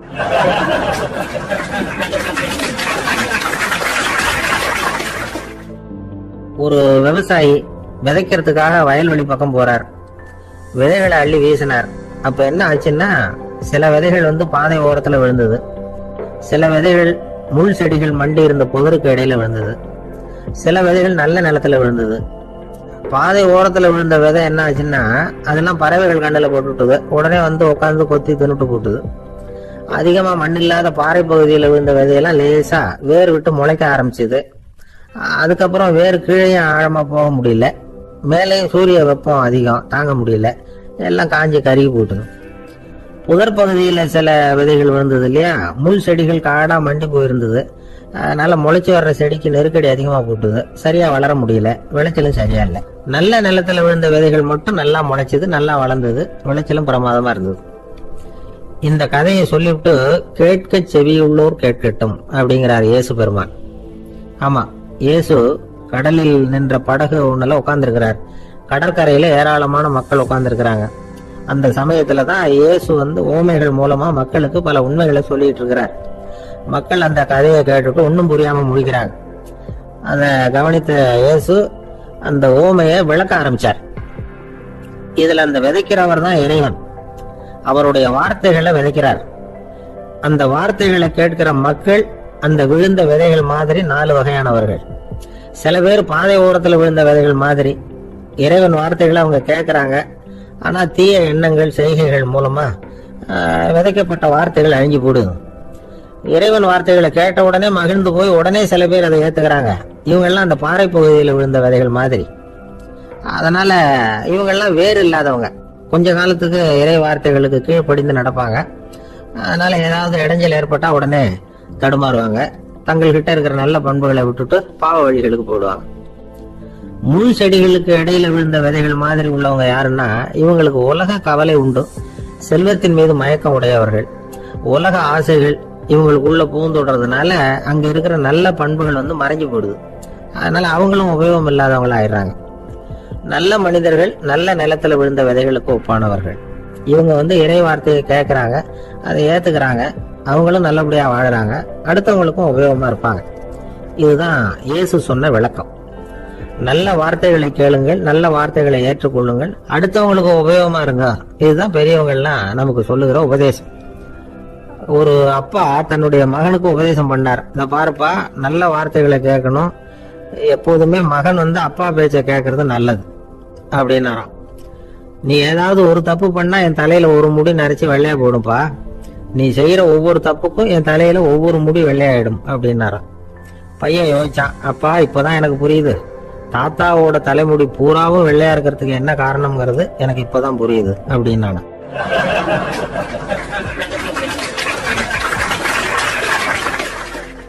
எனக்கு வாழ்க்கையில ஒரே ஒரு ஆசை தான் சார் அப்படின்னாரு ஒருத்தர். அது என்னன்னு கேட்டேன். ஆசைகளை ஒழிச்சுடணுங்கிறது தான் என்னோட ஆசை அப்படின்னார். இப்படி ஆசைகளை ஒழிக்க வேண்டும் அப்படிங்கறதையே ஒரு ஆசையா கொள்றது அபத்தம் அப்படிங்கிறார் ஒரு பெரியவர். இது மாதிரி ஆசைகளை ஒழிக்க ஆசைப்பட்டா அந்த நோக்கம் நிறைவேறாதான். அந்த முயற்சியால புதுசா சில துன்பங்கள் தான் சேருமா. அதுல புதுசா ஒரு ஆசை தலை தூக்கும் அப்படிங்கிறார் அவர். ஆசைகளை தானா விழ வச்சுடலாம். அதுக்கு வழி என்ன தெரியுமா? எந்த ஒரு ஆசையையுமே பூரணமா நிறைவேற்றிக் கொள்ள முடியாதுங்கிறத உணரணும். அதை உணர்ந்தா ஆசைகள் தானா வந்துடும். அதை விட்டுட்டு ஆசைகளை விட்டுடணுங்கிறதையே ஒரு ஆசையா வச்சுக்கிட்டு அதுக்காக கடுமையா முயற்சிகளையும் செஞ்சுக்கிட்டு, நான் ஆசைகளை விட்டுட்டு ஞானோதயம் அடையறதுக்கு கடுமையா முயற்சி பண்ணிட்டு இருக்கிறேன் சார் அப்படின்னு சொல்லிட்டு இருந்தா எந்த காலத்திலயும் ஞானோதயம் வரப்போறது இல்லை. அதுக்கு பதிலாக துன்பம் தான் சேரும் அப்படிங்கிறது அவரோட கருத்து. எந்த ஒரு ஆசையையும் பூரணமா நிறைவேற்றிக் கொள்ள முடியாது அப்படிங்கிறத உணரணும். ஒரு ராஜா, அவர் மனசுல அமைதி இல்லை, எப்பவும் கஷ்டப்பட்டுக்கிட்டே இருந்தார்.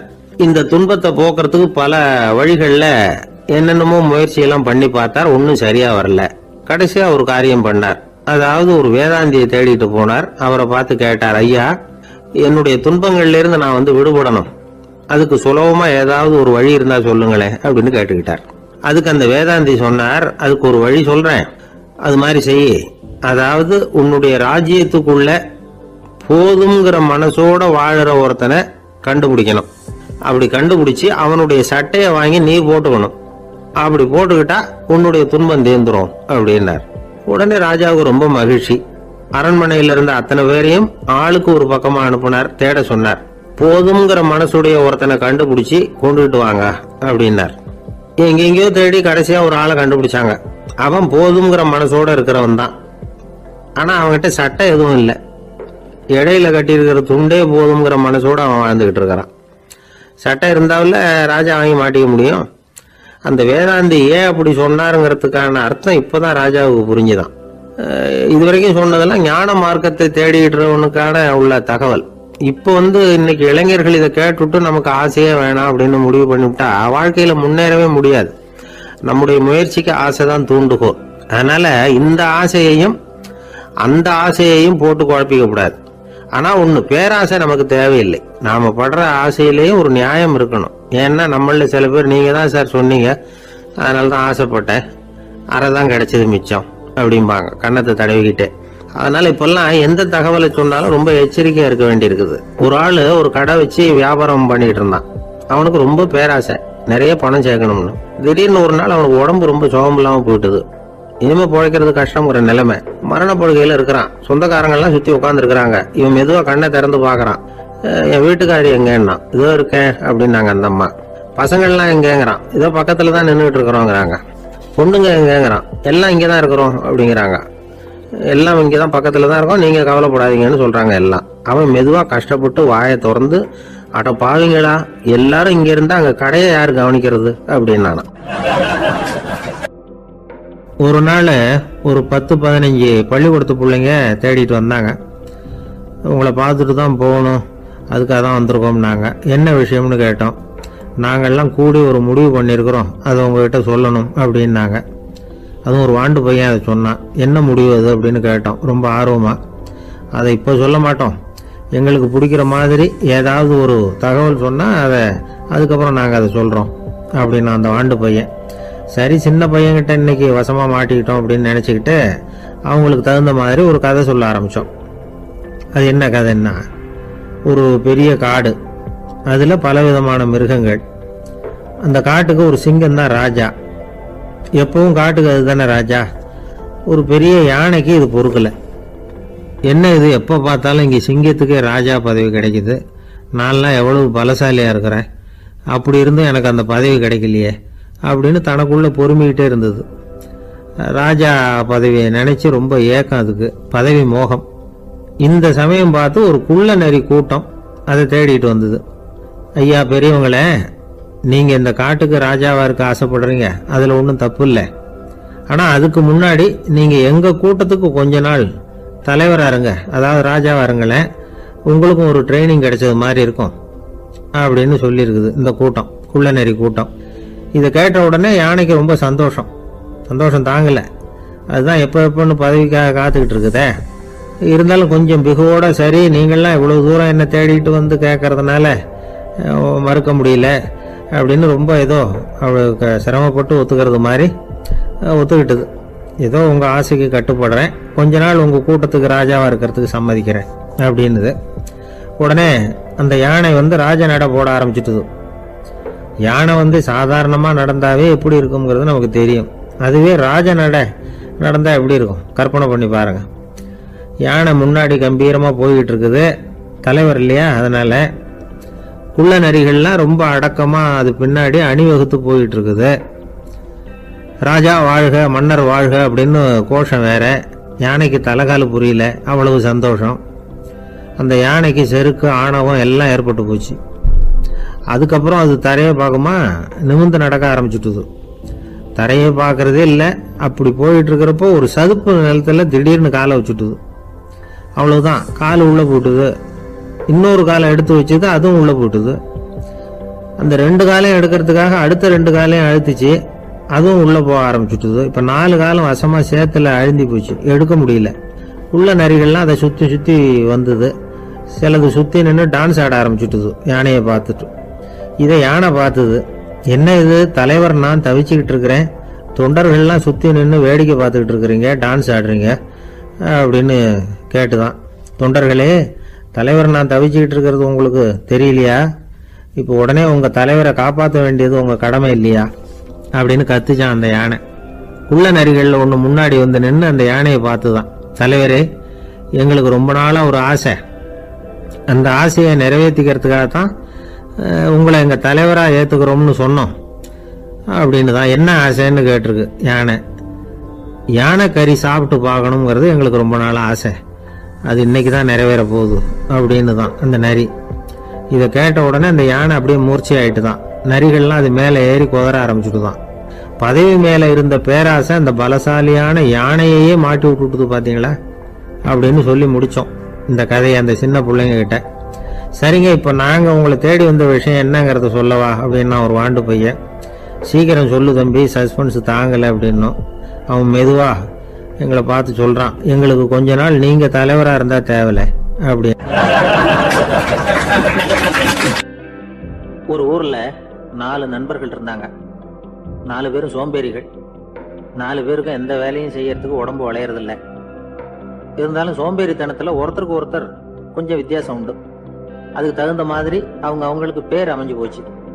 ஒருத்தன் கால் சோம்பேறி, இன்னொருத்தன் அரை சோம்பேறி, அடுத்தவன் முக்கால் சோம்பேறி, கடைசி ஆளு முழு சோம்பேறி. இவங்க 4 பேரும் நண்பர்கள். அப்புறம் எப்படி காரியம் நடக்கும்? 4 பேரும் ஒரு வீதியில் அப்படியே நடந்து போயிட்டு இருக்கிறாங்க. நல்ல பசி, எங்கேயாவது சோறு போடுவாங்களா அப்படின்னு பார்த்துக்கிட்டே வந்தாங்க. அவங்க வந்த வழியில் ஒரு ரூபாய் காசு கிடந்தது தரையில். அவங்க கண்ணில் அது பட்டுது. ஆனாலும் அதை குனிஞ்சு எடுக்கணுமே, அதுக்கு சோம்பேறித்தனம். முழு சோம்பேறி பார்த்தான். பக்கத்தில் வந்துகிட்டு இருந்த முக்கால் சோம்பேறி கிட்ட சொன்னானா, டேய் அதை கொஞ்சம் குனிஞ்சு எடுறா அப்படின்னானா. அவன் என்ன பண்ணான் தெரியுமா? அதுக்கு அடுத்தபடியா வந்த அரை சோம்பேறி கிட்ட சொன்னானா, என்ன எல்லாரும் பேச, நீ அதை கொஞ்சம் குனிஞ்சு எடுறா அப்படின்னானா. அவன் இவனோட மோசம், அடுத்தவங்க கிட்ட சொல்லியிருக்கிறான். அவனும் குனியறதுக்கு தயாரா இல்லை. ஆக கூடி கடைசியில யாருமே காசை எடுக்கல.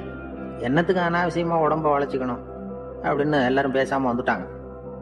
அவங்க பாட்டுக்கு நடந்து வந்துகிட்டே இருக்கிறாங்க. எதிரில் ஒருத்தன் வாழைப்பழத்தை வண்டியில வச்சு தள்ளிட்டே வந்தான். ரூபாய்க்கு 4 பழம்னு கூவி வித்துக்கிட்டே வர்றான். இப்ப அந்த முழு சோம்பேறி சொன்னானா, டேய் வழியில கிடந்தது ரூபா, அதையாவது எடுத்துக்கிட்டு வந்திருந்தா இப்ப இந்த பழத்தை வாங்கி ஆளுக்கு ஒன்று சாப்பிடலாமே அப்படின்னானா. ஆமா சாப்பிட்டுருக்கலாமே அப்படின்னாங்களாம் மற்றவங்களும். ஆனாலும் திரும்பி போய் அதை எடுக்கணும்னு யாருக்கும் தோணலை. பேசாம சோர்ந்து போய் நடந்து வந்தாங்களாம். இருட்டி போச்சு. வழியில ஒரு கோவில். சரி இங்கேயே படுத்து தூங்குவோம் அப்படின்னா ஒருத்தன். அதுதான் சரின்னாங்க மற்றவங்களும். அப்படியே மண்டபத்தில் படுத்துட்டாங்க. கோவில் அர்ச்சகர் வேலையெல்லாம் முடிச்சுட்டு வெளியில வந்திருக்காரு. இவங்கள பார்த்தாராம். ஏன் இப்படி சோர்ந்து போய் கிடக்குறீங்க அப்படின்னு விசாரிச்சிருக்காரு. 2 நாளாச்சுங்க நாங்கள் சாப்பிட்டு அப்படின்னாங்களாம். அவர் உடனே ஐயோ பாவம் அப்படின்னு சொல்லி பானை, விறகு, அரிசி, தண்ணி எல்லாம் கொடுத்து நீங்களே சமையல் பண்ணி சாப்பிட்டுக்கோங்க அப்படின்னு சொல்லிவிட்டு போயிட்டார். இந்த 4 பேருக்கும் சமையல் பண்ணி சாப்பிடணும்னு ஆசையாக தான் இருந்தது. ஆனால் அடுப்பு பற்ற வைக்கணுமே, அதுக்கு தீப்பெட்டி வேணுமே. தீப்பெட்டி இல்லை. இப்போ முழு சோம்பேறி ஆரம்பிச்சான். அடுத்தவனை பார்த்து, டேய் கடைக்கு போய் ஒரு தீப்பெட்டி வாங்கிட்டு வாயேன் அப்படின்னு நானான். அவன் வழக்கம் போல அடுத்தவங்க கிட்ட சொல்லியிருக்கான். அவன் அதுக்கு அடுத்தவங்க கிட்ட சொல்லியிருக்கிறான். கடைசியா கால் சோம்பேறி கிட்ட வந்து சேர்ந்தது. அவனும் அது நம்மால முடியாது அப்படின்னு பேசாம இருந்துட்டான். இப்ப தீப்பெட்டி வேணுமே, அதுக்கு என்ன பண்றது? அவங்களுக்குள்ள பேசி ஒரு முடிவுக்கு வந்தாங்களாம். அதாவது யாரு முதல்ல வாயை திறந்து பேசுறாங்களோ அவங்க தான் தீப்பெட்டி வாங்கறதுக்கு போகணும் அப்படின்னு. அவ்வளவுதான். உடனே 4 பேரும் வாயை கெட்டியா மூடிட்டு படுத்துக்கிட்டாங்க. அவங்க சமையல் பண்ணி சாப்பிட்டாங்களா என்ன அப்படிங்கிறது அர்ச்சகருக்கு தெரியல. சரி பார்த்துட்டு வரலாமேன்னு வந்தார். வந்து பார்க்குறாரு, இவங்க 4 பேரும் அசையாம படுத்து கிடக்குறாங்க. அர்ச்சகர் பயந்துட்டார். ஒருவேளை பசி தாங்காம செத்து போட்டாங்களோ அப்படிங்கிற பயம், அல்லது நாம கொடுத்த உணவுப் பொருள்ல ஏதாவது விஷம் கலந்துருக்குமோ அப்படின்னு பயந்தார். அப்படின்னா நம்ம மேல பழி வந்துருமே அப்படின்னு நினைச்சு நடுங்க ஆரம்பிச்சுட்டார். அப்புறம் அவரும் ஒரு முடிவுக்கு வந்தாராம். கோவிலுக்கு பக்கத்திலேயே ஒரு பெரிய குழி இருந்தது. அதுல ஒவ்வொருத்தரையா இழுத்துக்கிட்டு போய் போட்டார். கொஞ்சம் மண்ணை தள்ளினார். காலால மிதிச்சார். அவர் மிதிச்ச மிதி ஒருத்தன் அடி வயத்துல போட்டுவிட்டது. அவன் உடனே வலி தாங்காம ஐயோ அம்மான்னு அலர்னான். உடனே நடந்தது என்ன தெரியுமா? மற்ற 3 பேரும் துள்ளி எழுந்திருச்சாங்களாம்.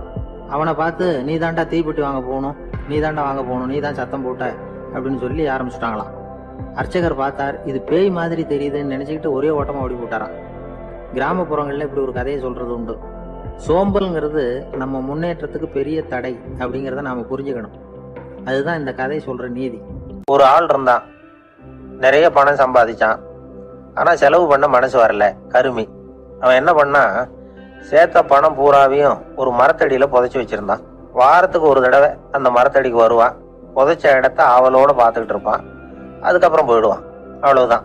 ஒரு நாள் ஒரு திருடன் வந்தான். இவன் புதைச்சி வச்சிருந்ததெல்லாம் எடுத்துட்டு போட்டான். இது தெரிஞ்சு போச்சு. அந்த கருமி புலம்ப ஆரம்பிச்சுட்டான். இவன் புலம்பலை கேட்டதும் அக்கம் பக்கத்துல இருந்தவங்க எல்லாம் ஓடி வந்தாங்க.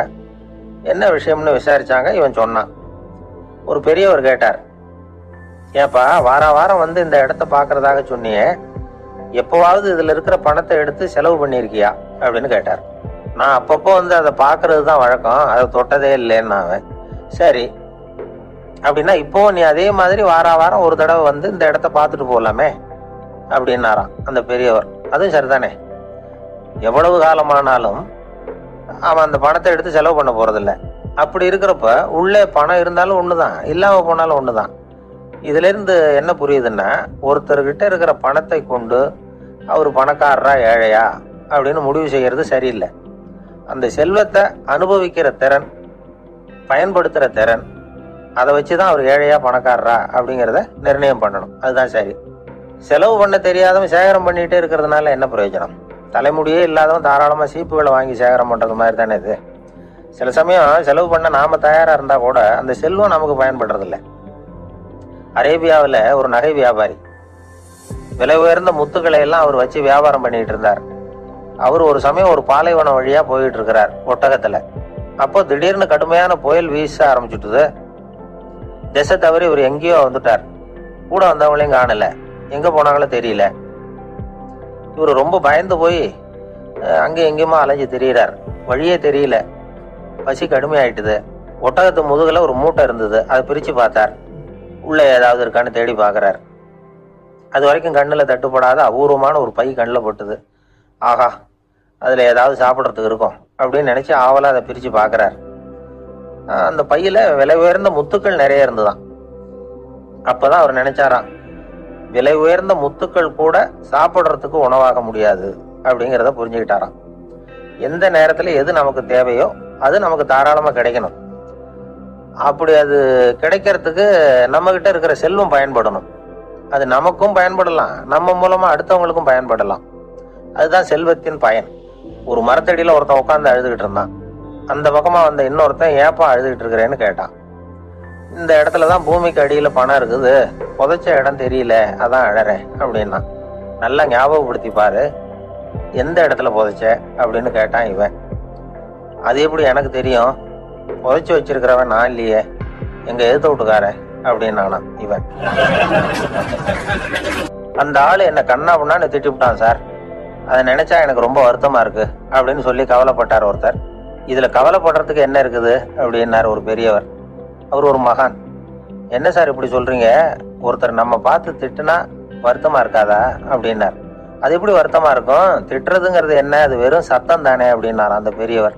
நம்ம ஆளுக்கு தலையை பிச்சுக்கலாம் போல இருந்தது. இருக்காது அப்படின்னா நமக்கு அப்படித்தானே தோணுது. அந்த பெரியவர் சொல்றது ரொம்ப பெரிய விஷயம். அதை நாம புரிஞ்சுக்க முயற்சி பண்ணலாம்னா நடைமுறை வாழ்க்கைக்கு அது ஒத்து வர்றது மாதிரி தெரிய மாட்டேங்குது. இருந்தாலும் அந்த பெரியவர் அதுக்கு என்னதான் விளக்கம் கொடுக்குறாருன்னு பார்ப்போமே. ஒரு ரயில் போயிட்டு இருக்கு, அதுல ஒரு சாது போயிட்டு இருக்கார். அந்த ரயில் வந்து அவரு ஹரித்வாரம் போயிட்டு இருக்காரு. அவரு ரயில்ல ஏகப்பட்ட கூட்டம்.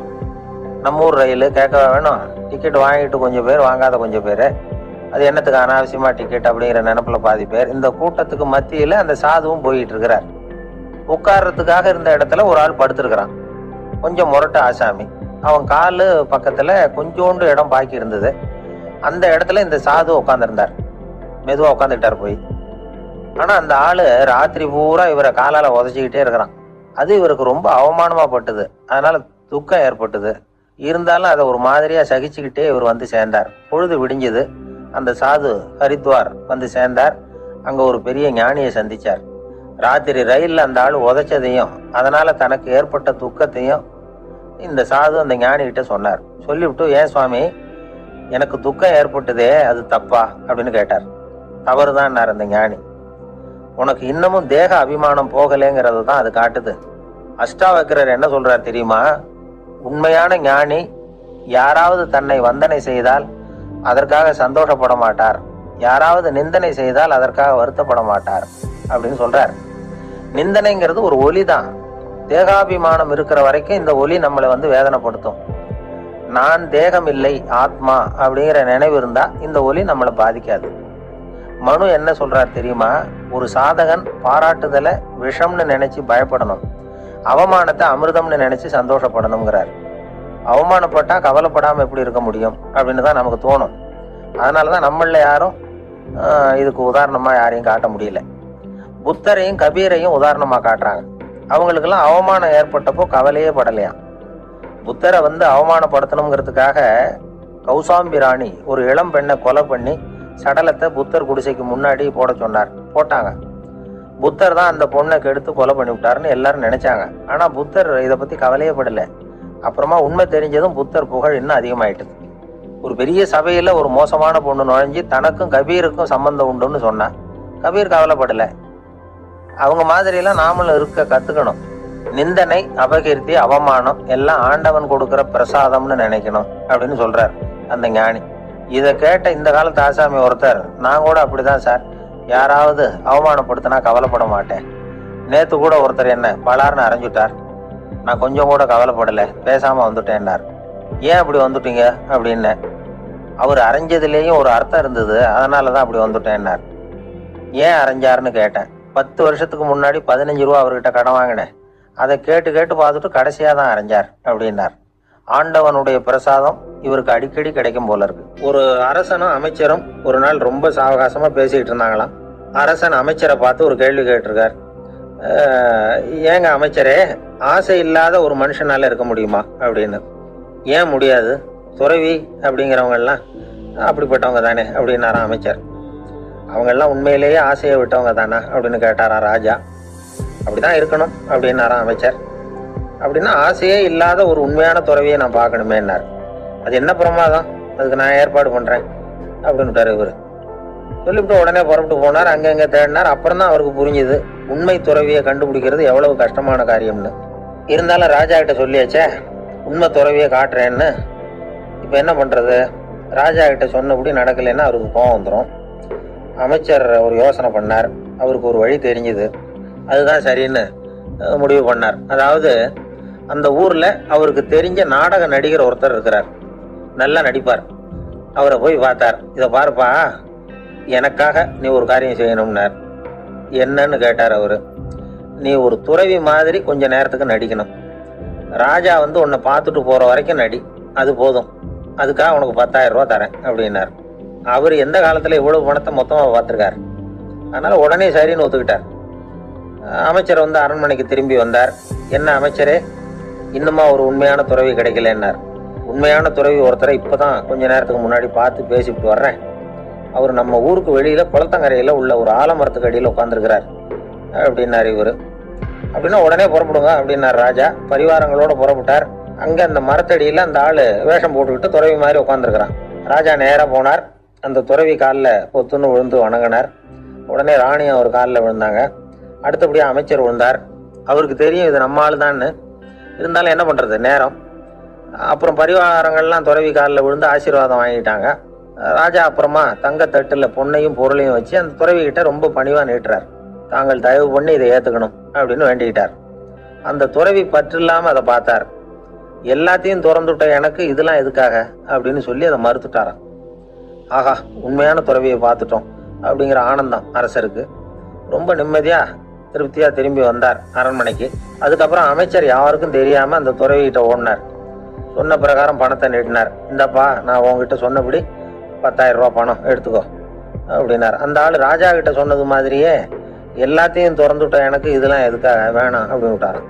நடிச்ச வரைக்கும் போதும்ப்பா, இனிமே இந்த நாடக வசனம்லாம் வேணாம், வேஷத்தை கலைச்சிரும், பணத்தை வாங்கிக்கோன்னார். இல்லைங்க, இது வேஷம் இல்லை, இது வசனமும் இல்லை, இது உண்மை. கொஞ்ச நேரம் துறவி மாதிரி நடிச்சதுக்கே இந்த தேசத்து ராஜா, ராணி, அமைச்சர், பரிவாரங்கள் எல்லாம் என் காலில் விழுந்து வணங்குறாங்க. அப்படின்னா உண்மையான துறவியா இருக்கிறது எவ்வளவு பெருமையான விஷயம். நான் உண்மையான துறவியா ஆக போறேன், அப்படி முடிவும் பண்ணிட்டேன் அப்படின்னார் அந்த நடிகர். வேஷம் கூட எப்படிப்பட்ட விளைவுகளை உண்டு பண்ணுது பாத்தீங்களா. நம்மால் ஒருத்தன் ரொம்ப வசதியா தான் இருந்தான். ஒரு நாள் அவன் சொத்து பூரா திருட்டு போயிட்டுது. அதுக்கப்புறம் இவன் துறவி மாதிரி ஆயிட்டான். ஊர் ஊரா சுத்தினான். ஒரு குருநாதரை தேடி கண்டுபிடிச்சான். அவர்கிட்ட சீடனா சேர்ந்துக்கிட்டான். அவனை பார்த்து ஒருத்தர் கேட்டார், நீ உண்மையான சீடன் தானான்னு. இல்லைங்க, சீடன் மாதிரி நடிச்சுக்கிட்டு இருக்கிறேன் அப்படின்னா. அது குரு துரோகம் இல்லையா அப்படின்னு கேட்டார் அவர். இல்லைங்க, நான் பண்ணது குரு துரோகம் இல்லை,